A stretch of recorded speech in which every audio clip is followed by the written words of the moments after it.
So what was the idea behind making the Usher afraid of chickens? Making him a chicken, as it were. Well, we had the chicken machine. Yes. Which was, as this is a thing. This Yeah. is actually a, from a certain point of view, a cruel way to gather your food. Yeah. But I mean, one must eat, and in some cases, one must eat a lot.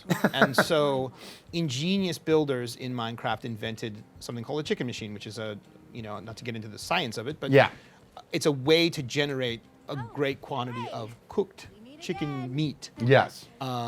Using a series of eggs. I feel like they have this in Japan. Lava. Yeah. They have vending machines. Yeah, and that's how they do it. They do lava in the vending machines. Yeah, the live chickens at the top and the cutlets. Yeah, just come out the bottom. everyone that's watching this now that lives in Japan, I hope you can back us up on this. Yes. That this is indeed how it is over there. Yes, Yeah. indeed. I believe it. And here we go. Another round item, the slime ball. But see, it's not round. You know what I mean? It's that you still got the pixels. So once again, if they found something perfectly round, perfectly spherical. Of course. But remember, through what eyes are they seeing it? Through those little square eyes, perhaps that item is a perfect sphere. Look how he turns it. It's like a What? It's like a coin. Yes. Flipping it Look how all cool style. Lucas is like an old-timey greaser, Yep. cool kid. Were you guys also influenced by Grease? Oh, sure. Yeah. Of course. I mean, the T-Birds might be the. Thanks, Lucas. I mean, that's not a very dangerous No. gang. No. There were John Travolta was about no as one was scared of that group. No. And I don't think anyone's really scared of the ocelots. Yeah. They try to be scary, but I don't think it's really working for them. So I'm just gonna take a guess that I just need to put down a whole bunch of slime to make a slime block. You're most likely correct. We'll find out here in a second. I know. It's the joy of discovery. Look at Yeah. that. What? It's Almost like I've played this before. I know. Yeah. Gross. I'll take And this is your first time, right? Of course. Yes. This is all new. Never seen it before, ever. I mean, I only guessed that maybe something bad happens to Ruben in later episodes. Just because you assume we're awful people, and Well, therefore And that's basically what happened in every 80s, 90s movie ever. Is that, take it out on the pet. Yep, you got a pet friend? Well, I know a way to make them cry, see? That's right. Well, Oh, you did it. whew. Actually, I've never actually tried what happens if you mess that one up, if you don't I hit think we it. give you a. Is there a little forgiveness? I think there's some forgiveness there. It would be kind of funny, though, if you hit it and then you just kind of bounced off and... Or you cut yourself. You got a severe cut from the glass. And you just die right bled there. out. Yep.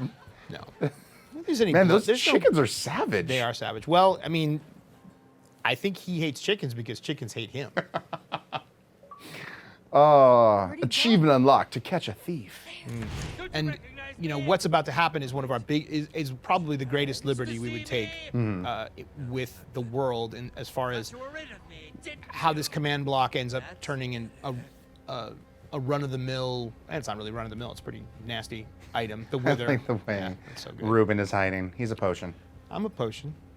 Pink potion. I feel like that actually needs to be a t-shirt that we put out. It's just a picture of Ruben hiding, Yeah. and he goes, I'm a potion. I'm a potion.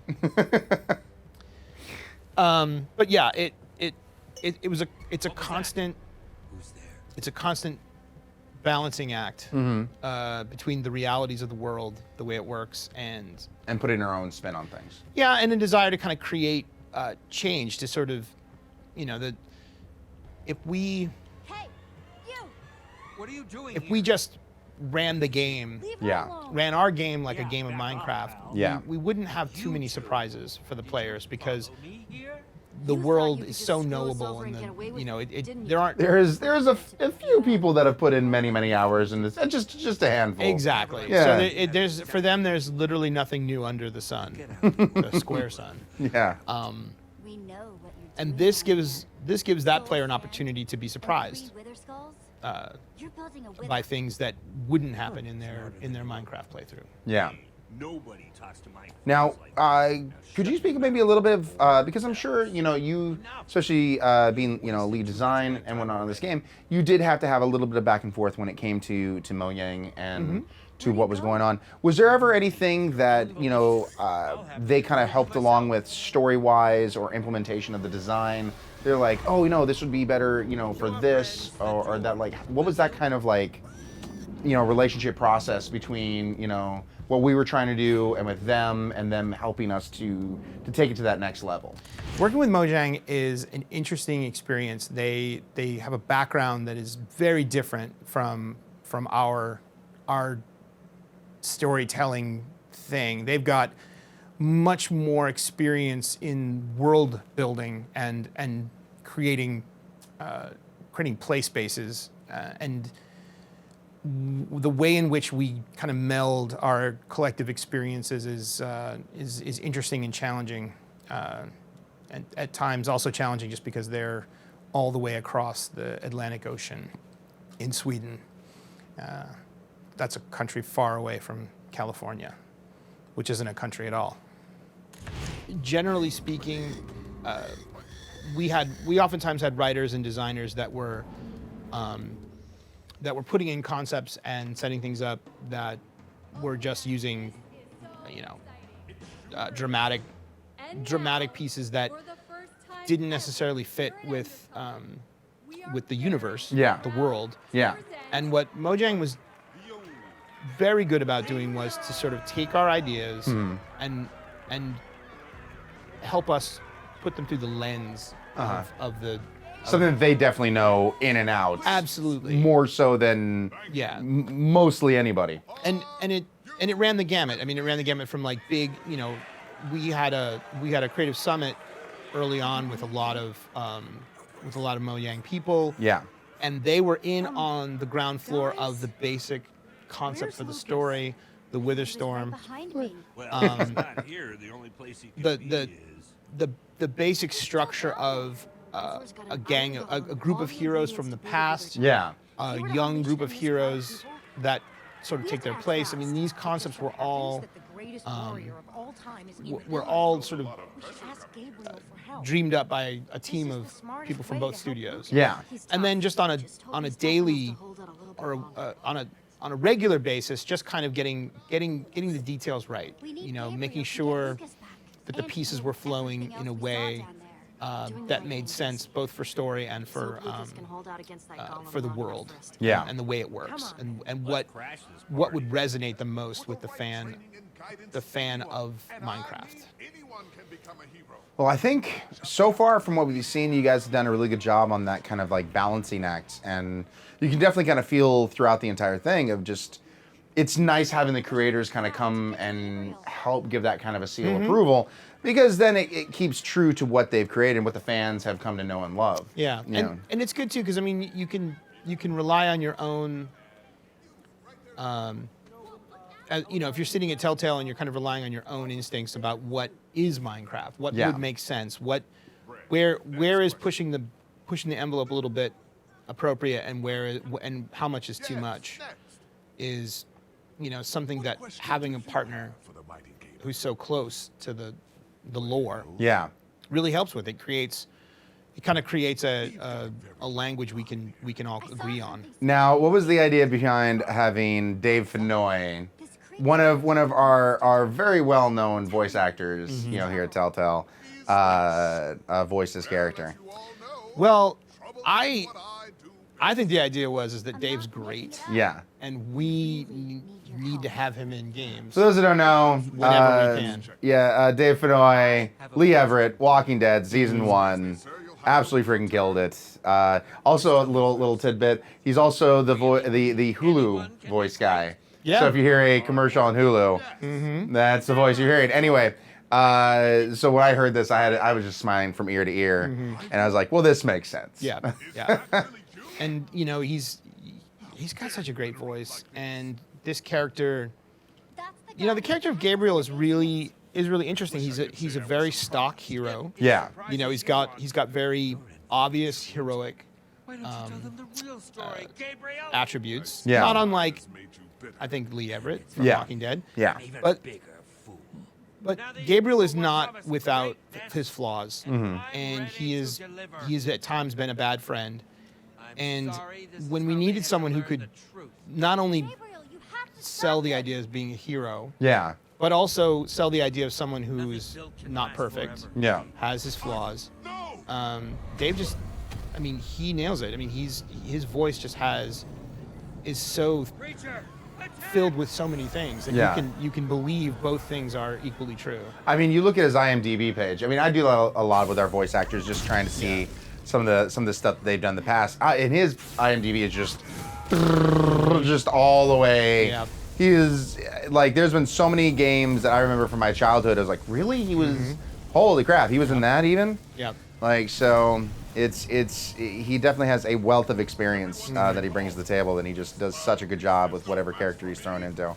Yeah, it's just, and you know, when you get to work on a project that has, you know, Dave or one of our other sort of Telltale all-stars, Yeah. as I would call them, when you hear those voices, I mean, I don't know how it is for the players, but for us, the creators, it's kind of like a security blanket. It's like it's a good feeling to hear those voices, those familiar voices coming out of those characters' mouths. Because you know those characters then are well taken care of. Exactly. It's just kind of money in the bank. Well, it's interesting, you know, now that, you know, show host here and for the player space, when for like the last 6 years I've been a cinematic artist or just chore, and hearing their voice like in little audio blocks over and over and over again, you know, so it's been surreal at times to be able to hear like meet them.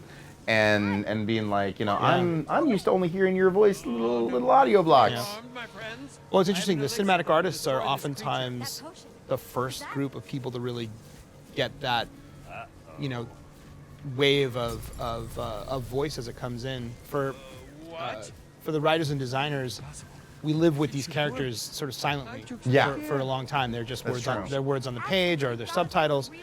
But choreography doesn't really come on until there's VO to essentially like make film to. Yeah. And so, you know, that group is, you know, has heard so much dialogue so many times. Yeah. And so for anyone not to just hate everything that they hear after hearing it for the 100th time, I mean, that's the power of the talent that we've had. Yeah. That you can do all that work, hear those lines over and over and over again, and still have the love. Yeah. You know, that's a Now- testament to the good work that they do. To what we were watching here with the is it what is this thing called again? I'm sorry. Well, this thing is the Witherstorm. Ryan. Witherstorm, thank you. It's a gnarly beast created by powers beyond our understanding. Now, is this a thing of our What are we own waiting making, for? or is this in Oh the yes, actual way? Okay. this is, well, you know, I didn't want to speak too explicitly about it because I have this. I'm spoiler adverse. Yeah. I shouldn't be, but I am. Well, I'm bringing it out of you. If you want to talk about a collaborative achievement between two studios, the Yes. Witherstorm is definitely you know, it's got two parents, Yeah. Mojang and Telltale, Uh-huh. and this is something we really sort of synced up on and agreed was going to be the you know The big bad. the big bad, just a thing, Literally. a thing that, you know, if you could just imagine, if you will. Just imagine. Let me okay. paint a picture for you. Please do. You're running around your Minecraft server. Yes. And you're, I don't know, let's just say you're farming pumpkins Or chickens. or raising chickens. Yes. And then over the horizon comes this. Yes. This giant three-headed tentacled monster with horrific flashlights for eyeballs. I mean, I'm not going to confirm nor deny that, you know, there might be a designer or writer or two that are into hentai. But anyway, yeah. move on. Well, I mean, just the idea of, I mean, again, we were talking about films we grew up on, right? No. And We were trying to warn Gabriel. the Godzilla. And get him Uh-huh. True. I call him the Godzilla Yeah. because I'm more formal that way. Gotcha. But the monster movie, the giant monster, is such a great together. Jesse, help me. a great concept, and again, it is something this gargantuan is something that a Minecraft player hasn't experienced. Yeah. You know, most things don't. I mean, a ghast, it's Yeah. pretty large. Yeah. Not this large. No. But, you know, big-ish. I mean, this is almost like a city level. Absolutely. like, and it just size. gets bigger and bigger. Yeah. Do we And, still have one? I think it was a slam dunk. I mean, the world destroyer, the thing that just before you have a chance to use anything is just taking it away. That the very thing that you've counted on is slowly and then quickly being destroyed. It's a classic. Well, you have this gigantic tentacle monster just destroying everything and sucking everything up into itself. So. Gigantic tentacle monster, aka classic. Now, what were some of the notes that Mojang had when it came to it? If you can remember. Oh yeah. I don't recall any specific notes. Like I said, for the most part, we were in agreement about conceptually how it worked. It's not behaving too differently right now as it's spitting its fireballs from a regular wither. So I think that was the important thing is that this is a wither on steroids. Yeah. Would be how I'd Well, I'd gee, I interpret wonder it. which side we're gonna go. Pig. Of course, stick with the pig. Stick with the pig. Got to stick with your best friend, Ruben. Well, you did leave him out in the woods though. That one. Well, I didn't want him to get a black eye. Yeah. mean, But you didn't know that was going to happen. Well, oh yes, That's no, right, that's you did true. not Yeah, I know. didn't know that was Yeah, going to the happen at first all. time you No, ever yeah, played of course, through. first time. Cough. Yes. I think the notes were more the kinds of notes you generally get that are make this a little bigger, More tentacly. Yeah, like Okay. more feedback about the concept, the art, some of the behaviors here and there. We would get notes all the time about the details. Yeah. And not just about the Witherstorm, but just about everything. Just about the kind of place that the Order of the Stone, like things about the headquarters of the Order of the Stone. Yeah. And the ways in which. I love that reveal right there. Like, That's a it's great not piece working. of- yeah. Here we go. Let's light it up. Whenever I see this though, Everyone, because get in, now! I mean, not to date myself so much as a nerd or anything like that. Sure. But I see this, and of course, I think Stargate. Well, So I wonder, like, because I know this is a total Minecraft thing, but I wonder with Mojang if that was the idea behind the portal with them, is if they were Stargate fans. it'd be a good question. I'm Yeah. guessing there's probably a little bit of influence there. Yeah. Portals are just great. Yeah. They're a great. They're a great way that. You know what? This scenery could use a change. I know. Portal. It takes a long time to run, Others? and it takes a short time to portal. Exactly. That's what I've discovered.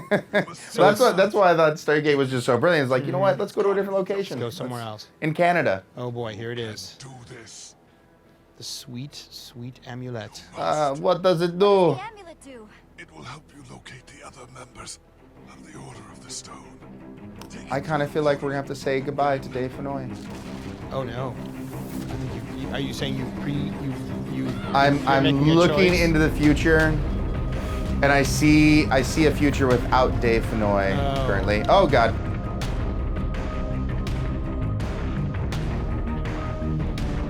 That's about it. Perfect.